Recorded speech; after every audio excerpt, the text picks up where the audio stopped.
Hello Peanut Gengs! Siapa yang gak kenal dengan perusahaan Apple? Kita mungkin bisa dengan gampangnya menyebut produk dari perusahaan ini, seperti iPhone, iPad, AirPods, smartwatch, dan juga MacBook. Tapi kali ini Testbank gak akan membahas produk-produk dari Apple, melainkan kantor perusahaan Apple yang disebut sebagai Apple Park. Katanya sih, Apple Park adalah salah satu kantor perusahaan termahal di dunia. Harga bangunannya mengalahkan gedung Burj Khalifa di Dubai, Uni Emirat Arab.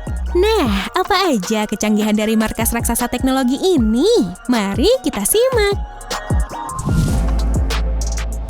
Ide awal tentang ingin dibangunnya kantor baru untuk Apple adalah ide dari mendiang Steve Jobs, founder dan mantan CEO Apple. Ketika itu, dalam sebuah meeting pada Juni 2011, yang juga kemunculan terakhirnya di Apple, ia mengungkapkan kalau Apple tampaknya butuh kantor baru. Karena kantor yang saat itu terlihat begitu penuh dengan bangunan dan agak membosankan. We've seen these office parks with lots of buildings and they get pretty boring pretty fast. So we'd like to do something better than that. Ide tersebut sebetulnya telah Jobs bicarakan sebelumnya dengan Jony Ive yang merupakan kepala bidang desain Apple yang kemudian memiliki peran kunci dalam pembangunan Apple Park. Sebagai salah satu perusahaan teknologi terbesar, memang sudah sepatutnya Apple punya kantor yang bisa menunjang kinerja 12.000 pegawainya.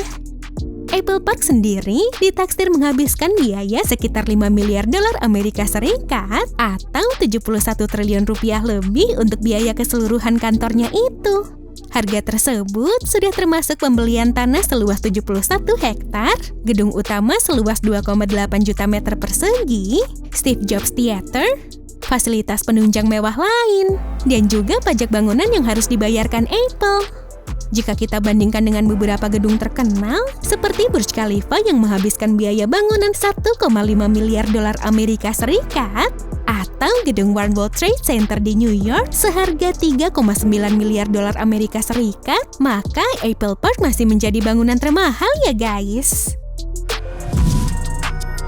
Ada harga, ada barang. Mungkin itu ungkapan yang bisa menggambarkan bagaimana harga nggak bisa bohong dengan barang yang ada. Terutama di Apple Park.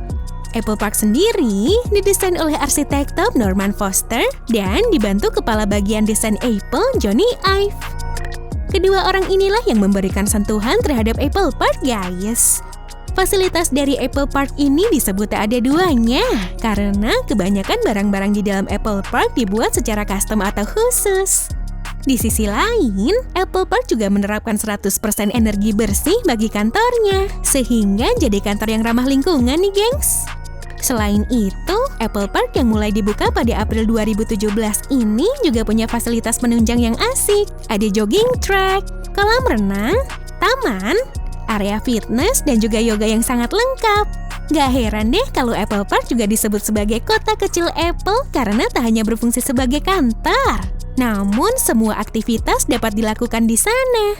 Wah, kantor idaman banget nih tampaknya.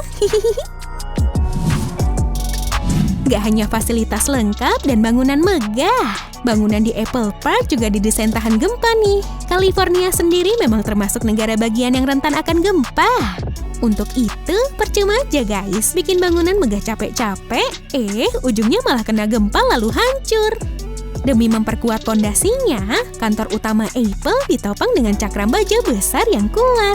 Jika terjadi gempa, cakram ini dapat bergerak elastis sejauh 1,2 meter ke segala arah. Mengurangi dampak yang disebabkan oleh pergerakan permukaan bumi, teknik ini terinspirasi oleh bangunan Jepang yang menggunakan pondasi cakram yang sama. Wah, keren banget ya! Nah, itu tadi beberapa fakta tentang kecanggihan Apple Park. Gimana nih menurut kalian guys? Apa ada yang tertarik ingin bekerja di sana? Coba beri tanggapanmu di kolom komentar dong. Terima kasih sudah menonton dan sampai jumpa!